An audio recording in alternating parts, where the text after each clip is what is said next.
మావయ్య, మేమిద్దరం అంతా వెతికాం. ప్రియా గురించి ఎలాంటి ఇన్ఫర్మేషన్ లేదు. ఏమండే, పోలీస్ కంప్లైంట్ ఇద్దామా? అత్తయ్య, అంత దూరం అక్కర్లేదు. నాకెందుకో రాణమ్మ కృష్ణల మీద అనుమానంగా ఉంది.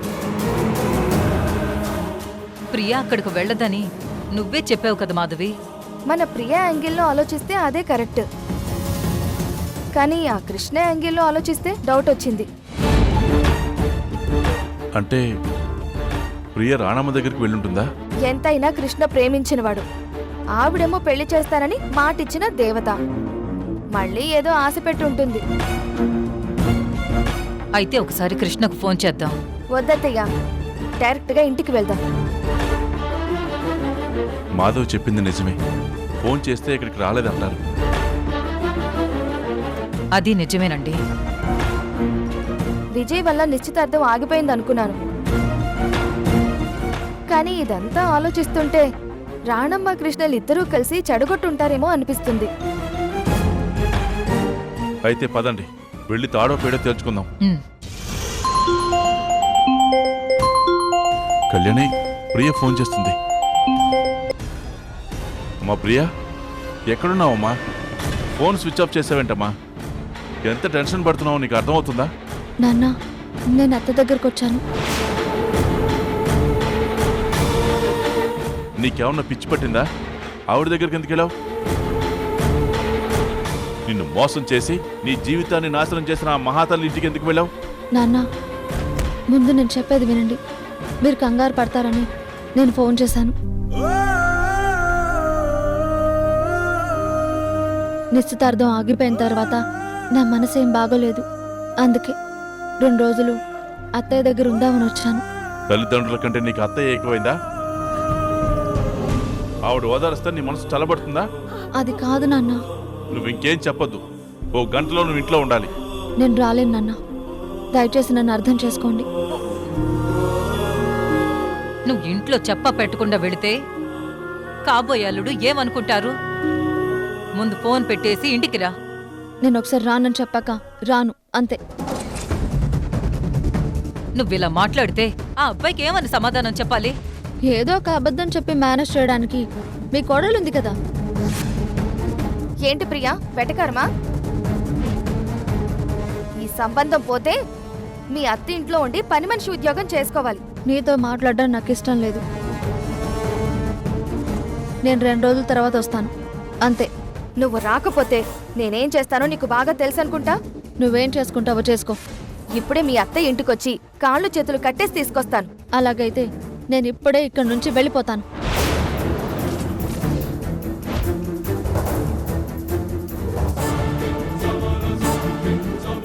నువ్వు మాట్లాడే యాంగిల్ కరెక్ట్ కాదు ప్రియా. నువ్వెన్ని యాంగిల్స్ లో బెదిరించినా నేను భయపడను. బాయ్. అమ్మా ప్రియా,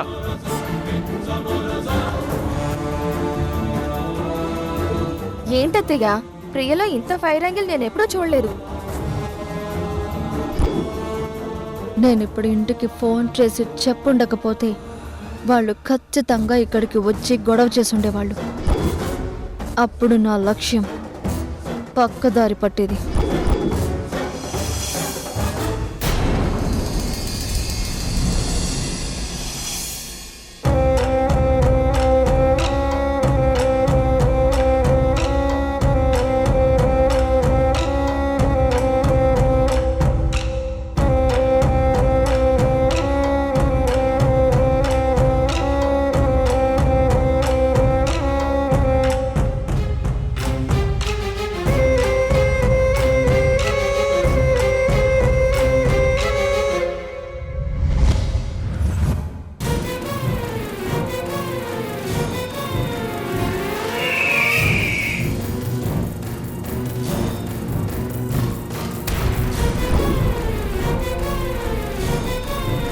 ఇదేంటి ఇందాక లేవు ఇప్పుడెక్కడి నుంచి వచ్చాయి? అయ్యో నాకే మతిమరుపు వచ్చినట్టుంది. చిన్నబాబు ఆమ్లెట్ ఏమన్నారు కదా, వేసేద్దాం.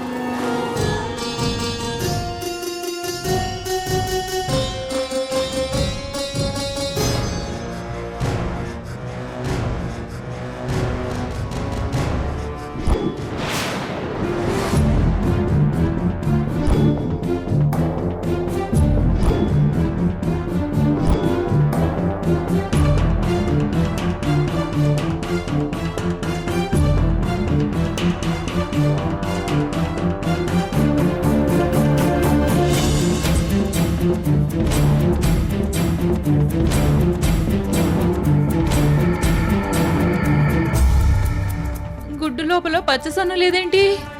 అయ్యయ్యో, ఏమైంది?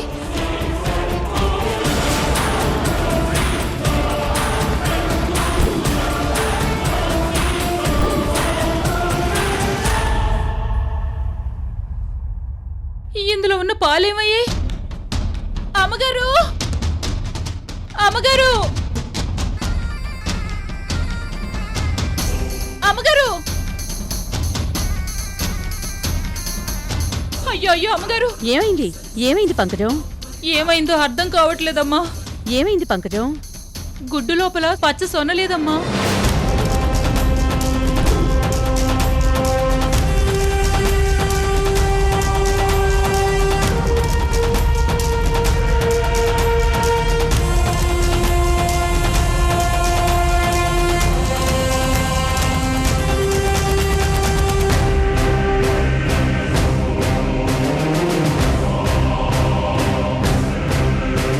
సొన లేకుండా గుడ్డుండదు కదా పంకజం? ఒక్క గుడ్డు కాదమ్మా, అన్ని గుడ్డుల్లోని పచ్చ సొన లేదు. అలాగే ఇంట్లో ఎవ్వరూ తాగలేదు గాని పాలన్నీ మాయమైపోయాయి అమ్మగారు.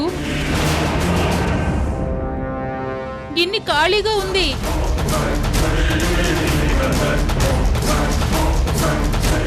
పాలు మాయమవడం, గుడ్డులో సొన లేకపోవడం, ఇదేంటిది?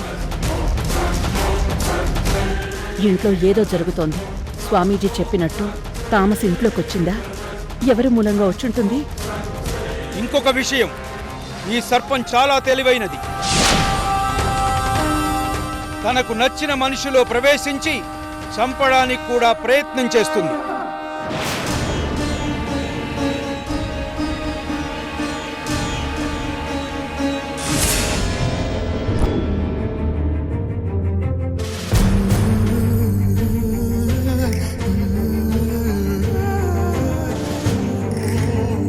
పంకజం, ఆ ఆపిల్ తీసుకెళ్ళి ప్రియాకివ్వు.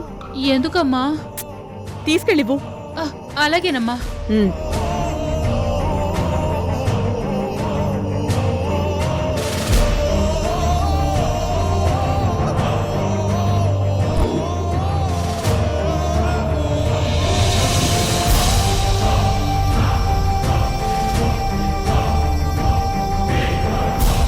తీసుకెళ్ళివ్వు. అలాగేనమ్మా. వెళ్ళు.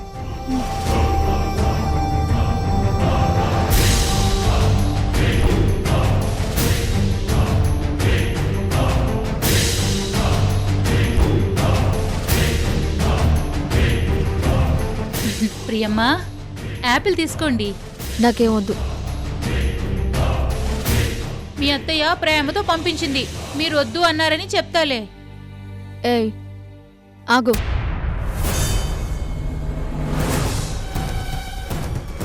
ఇటు నువ్వు వెళ్ళు.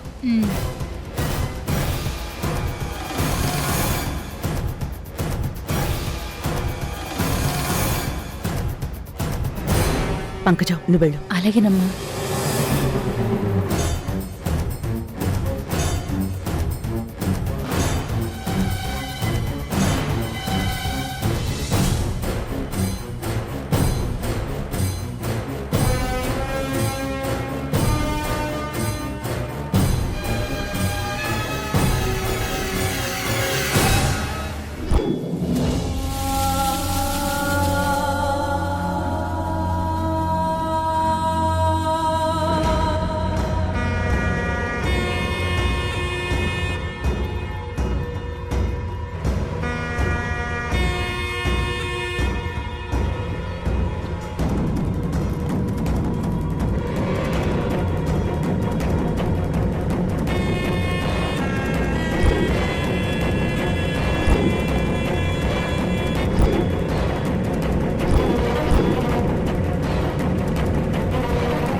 ఈసారి కాపాడడానికి నువ్వు కూడా రావు కదా? వస్తా ప్రియా? అత్తయ్య. ప్రియా ఇంట్లోకొచ్చాక తన ప్రవర్తనలో మార్పు వచ్చినట్టు అనిపిస్తోంది. అది నిజమా కాదా? అమ్మా, ఏమైంది కృష్ణ? ప్రియ గురించి నీతో మాట్లాడాలి. నేను కూడా తన గురించి ఆలోచిస్తున్నాను కృష్ణ. రిజైన్ లెటర్ ఇచ్చి ఎప్పటికీ తిరిగి రానని చెప్పిన ప్రియకు ఇప్పుడు మనతో ఉన్న ప్రియకు చాలా తేడా ఉందమ్మా. ఏంటి కృష్ణ నువ్వు చెప్పేది? తన ప్రవర్తన అన్నీ మారిపోయాయి. తన స్వభావానికి విరుద్ధంగా ప్రవర్తిస్తోందమ్మా. అంటే నేను ఆలోచిస్తోంది కరెక్టే అన్నమాట. నాతో క్లోజ్గా ఉంటూ వర్షని ఏడిపించడానికి ట్రై చేస్తుంది. నిజానికి ప్రియ వ్యక్తిత్వం అది కాదు. తను ఎంత బాధనైనా భరిస్తుంది కానీ ఇతరులను బాధ పెట్టదమ్మా. తను ఏదైనా ప్రమాదంలో ఉందేమో అని నా మనసు కనిపిస్తోందమ్మా. అందుకే ఈ విషయం చెప్దామని నీ దగ్గరకు వచ్చాను. సరే కృష్ణ, ప్రియ ప్రవర్తన కారణమేంటో నేను కనుక్కుంటాను.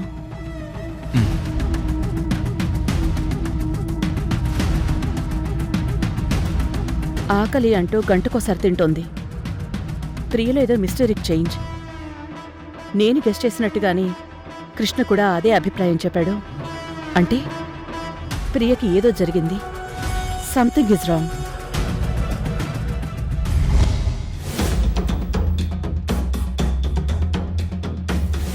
మాధవి, మాధవి,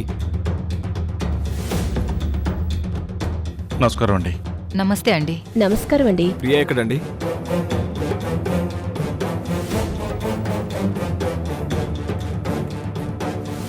మీరేదో దాస్తున్నారు. అది అది ఆ, ప్రియా, ఎందుకత్తయ్య నిజం చెప్పడానికి భయపడుతున్నారు? విజయ్, నీ మీద కోపంతో ప్రియ మా చుట్టాలింటికి వెళ్ళింది. నా మీద కోపమా? ఎందుకు? మంచి సంబంధం అని మురిసిపోయింది. కానీ నువ్వేమో స్పృహ తప్పి పడిపోయావు. నీ చేతులతోనే నిశ్చితార్థం ఆపేశావు. అందుకే నీ మీద కోపం. Is it true? Yes, true. అది చెప్పడానికే భయపడుతున్నారు. అంతే కదా అత్తయ్య? ఆ, అంతే బాబు. నిజమే, తప్పు నాదే. అయినా దానికి నేను గిల్టీగా ఫీల్ అవ్వాలి కానీ తనెందుకు వెళ్ళిపోవాలి? అది మా ప్రియకి ఎవరి మీదైనా కోపం వస్తే 2 రోజులు ఫోన్ స్విచ్ ఆఫ్ చేసి చుట్టాలింటికి వెళ్తుంది. ఏం మావయ్య? ఆ, అవును అవును బాబు. ప్రియాకి ఈ పెళ్లి ఇష్టం లేక వెళ్ళిపోయిందని వీడు బాధమ్మా. అలాంటి యాంగిల్ ఏమీ లేదండి. తమ్ముడు, ఇక మనం వెళ్దామా? ఒక్క నిమిషం అక్క. అంకుల్, మీకు విషయం క్లారిటీగా చెప్తున్నా. నాకు ప్రియా అంటే పంచప్రాణాలు. నా 100 కోట్ల ఆస్తి ప్రియా పేరు మీద రాసిస్తాను. ప్రియా మామిడి పండైతే అందులో నేను టెంకని, తను గుడి గోపురం అయితే నేను గంటని. ప్రియా నా గుండె లయ. అందుకే నిశ్చితార్థం రోజు తప్పింది నా గుండె లయ.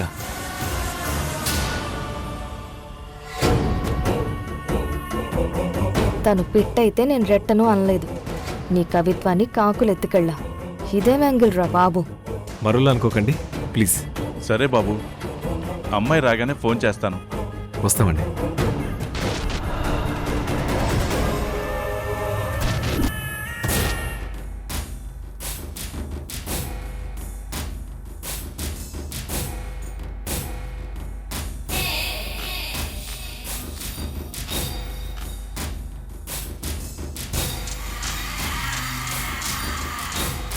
మళ్ళీ ఏంటి విజయ్? ప్రియా నిజంగా చుట్టాల వాళ్ళ ఇంటికి వెళ్ళిందా, లేదంటే మాజీలు ఎవరి దగ్గరికి వెళ్ళిందా? అఫైర్స్ ఏమైనా ఉన్నాయా? మళ్ళీ నీ అనుమానపు యాంగిల్ మొదలు పెట్టావా? లేదు, జస్ట్ అడుగుతున్నాను. సరే, ప్రియా నెంబర్ ఇవ్వు. నేను తనతో మాట్లాడాలి. నేను వాట్సాప్ చేస్తాను విజయ్, మీరు వెళ్ళండి.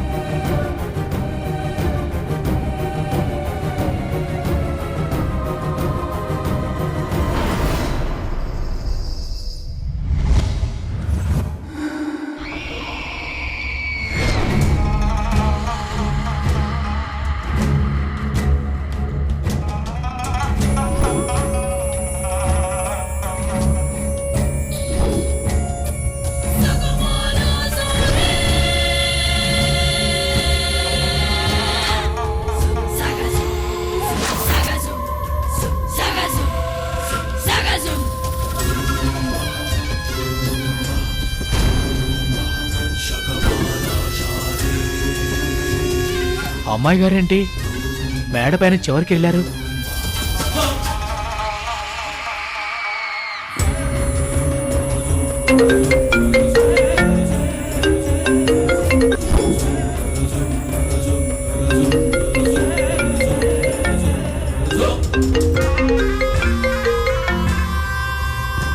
హలో,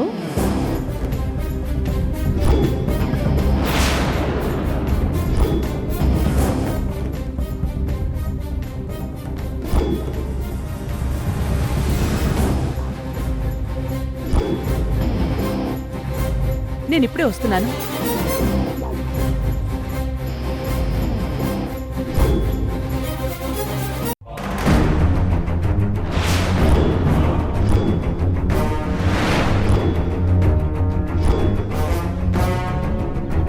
ప్రియా,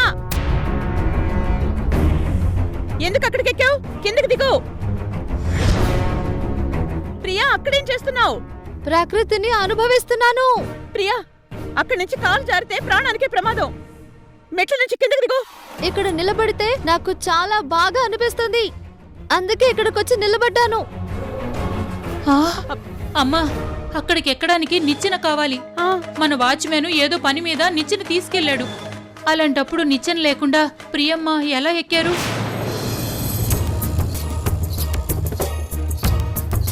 ఇక్కడ నాకు ప్రశాంతంగా ఉంది, ప్రకృతిలో అనుసంధానం అవుతున్నాను. నువ్వెళ్ళు. పంకజం, నువ్వు వెళ్ళి నిచ్చెన తీసుకురా. అలాగేనమ్మా.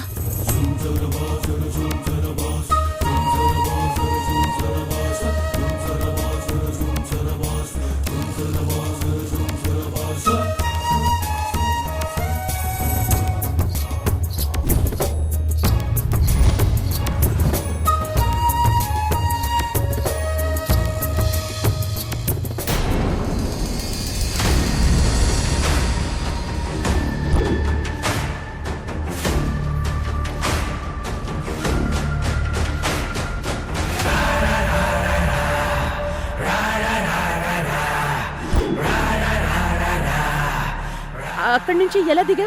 ముందు ఎలా ఎక్కాను, ఇప్పుడు అలాగే దిగాను.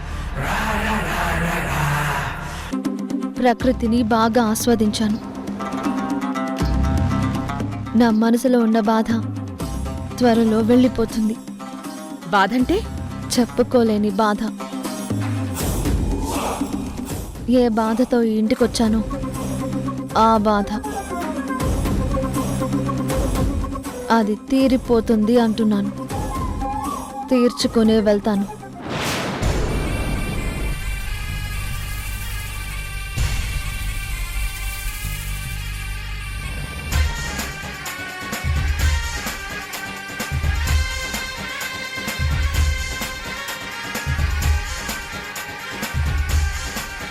అనుమానమే లేదు.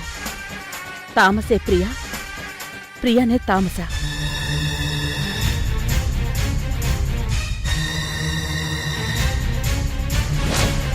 స్వామీజీ, గరుడ బంధనం వేస్తే ఆ తామస్ ఇంట్లోకి రాదు కదా?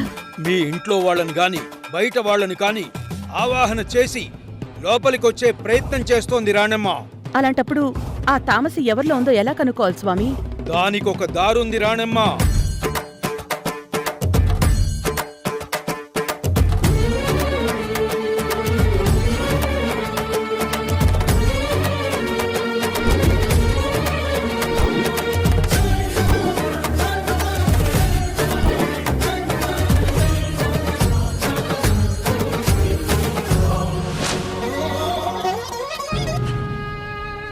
నా డౌట్ని కన్ఫర్మ్ చేసుకుని ప్రియలో ఉన్న తామసిని బయటికి పంపించాలి. లేదంటే ప్రియకి కూడా ప్రమాదమే. చూడమ్మా చికబుచ్చికి, ఈ తాళి నిజంగా కృష్ణ కట్టాడా? సరేలే, కట్టాడో కట్టించుకున్నావో ఎవరికి తెలుసు. ఏంటి బెదిరిస్తున్నావా? ఈ రాత్రికి నీ మొగుణ్ణి నాకిచ్చేయి. ఈ రాత్రికి నా మొగుడినివ్వాలా? అవును, నీ మొగుడు నావాడు. ఎంత ధైర్యమే నీకు?